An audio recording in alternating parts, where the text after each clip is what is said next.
Hello everyone, welcome to your favorite program, Let's Fix It with Efua. My name is Imekwe Priska and I'm your host for today. Today we have here with me CEO Efua Success. and today's segment is going to be Let's Talk. So we're going to be discussing things that we notice in the society that's a problem. So I'm going to be discussing here with my director today. So sir, how you doing? I'm good, and you? I'm cool. Oh, that's good. Yeah, so sir, I noticed in our society today, Yeah. there are a lot of challenges, and mostly that are common among the youth is low self-esteem. Can you please discuss that with me? Actually, the youth of these days, there is something that I noticed about them. Okay. They focus more on their weakness than their strength. Do you Yeah, understand? true. When you're talking about low self-esteem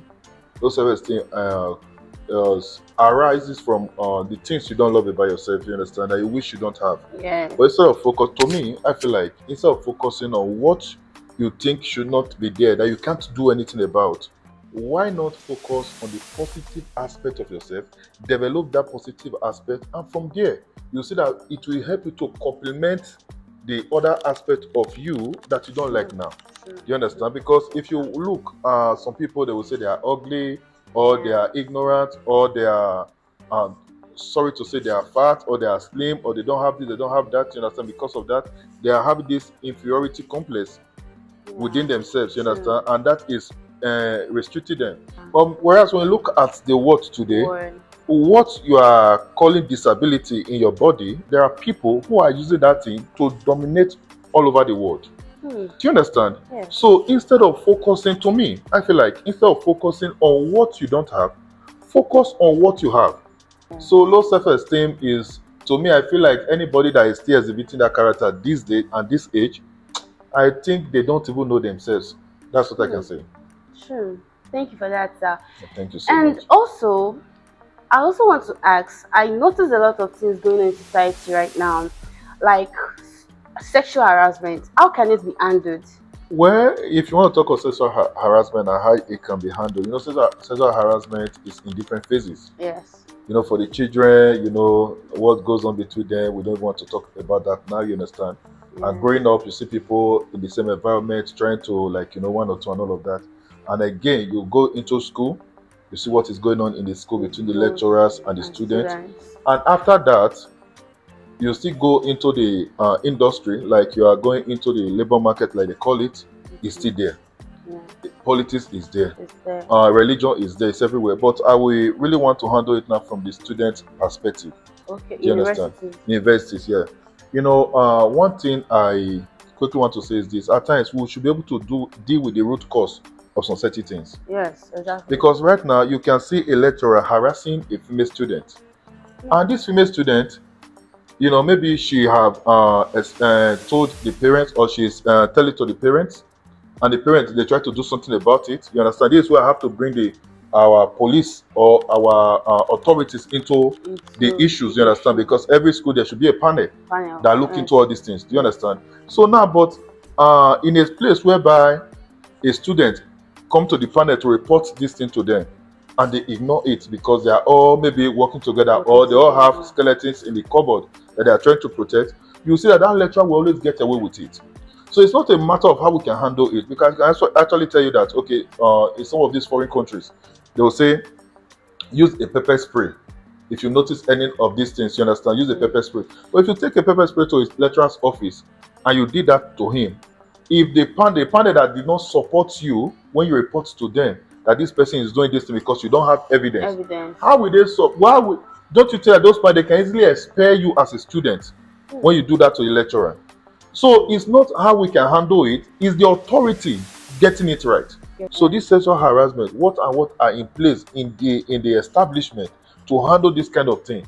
And from what view are they judging from? Is it like a we judgment, you understand? Like, they kind of support their own, or they are actually going for the truth so that they can penalize the person who is at fault. Because sexual harassment is not just something that you have to look at the lecturers alone. There are some students whose aim is, they know that they cannot, like maybe upstairs, they are not that knowledgeable, they don't want to work on that, They just believe that after all, I can offer my body and I will get what I want. And by so doing, they're also trying it with some lecturers who don't even allow such things. So those ones can also be sexually harassing the lecturers. And it's not just one-sided. Do you understand? Yeah. So if there's a panel set up to handle all of these things, both the students or the lecturers, whoever is at fault, should be compared to face the panel. And if they are guilty, they should go through the penalties. If it's to expel the student or to lay off the lecturer, you will see that when they have done it to one or two persons, others will learn. Exactly. No matter how that thing is pushing you, you will not want to do it because you know that if you do this, this is what will happen to you. So that is it. Thank you, sir. And also, another thing I noticed, divorce here and there, every time you come on the net, divorce here. How can it be handled? Well, actually, thank you for that question, you understand, because divorce, to me, I feel it's not something that we can handle. Do you understand? Because as a marriage... Why do you say it cannot be handled? Yeah, why I feel it can be handled, because this has to do with two persons. You understand? Involved in one thing. It's just like two persons running an organization. Okay. One can decide to just part ways at a point. Do you understand? So what I'm saying that is that no matter how long the marriage lasts, you understand, you still have to be very careful. So to last to the end. Do you understand? Which is till death do us part. And another thing again is that you still have to be very careful so that it will be your natural death that really do the both of you apart. So it's a long process. But I understand where you are coming from. Like being rampant everywhere. Rampant everywhere, you understand? So the truth is, you know, I think some person said when the purpose of a thing is not known, abuse is what? It's inevitable. You understand? Yes. So now, many people going into marriage now, they don't even know what is marriage. Yeah. Do you understand me? Yes. I believe that there is a purpose for marriage. But many people, they are getting married now because maybe my friend is married, off age, because I have money now, let me get married and all of that. No. That's why I said the reason for getting married, if it's not stronger than any challenges that you encounter in the marriage, you will see divorce. But the issue now is that let us not even worry about what you are saying now. And I'm betting you 10 years from now, 20 years from now, God, this is not, I'm not cursing the next generation or laying curse on them. But when you see people that are getting married now, you just know that this one is leading nowhere. Many will divorce without saying it. But I'm telling you the truth that the next generation, if we don't handle them now, you understand? If we don't handle them now, it will lead anywhere. Because people now, they are now forgetting their purpose, focusing on profit, and they are getting married with profit. And when that profit look as if is, or maybe when they grow to a point whereby they discover themselves and they want to focus on purpose, maybe the person you married to may not like what you are going into. And they say, no, I can't manage somebody like this. Or I can't be with somebody like this. Or maybe you marry your wife, she was a business person, and now through you, she went to school and finished school, and said, I want to go into politics, or I want to go into, I'm a doctor, and I want to do, and you say, no, I can't deal with that. How will you be going to hospital? It can be an issue.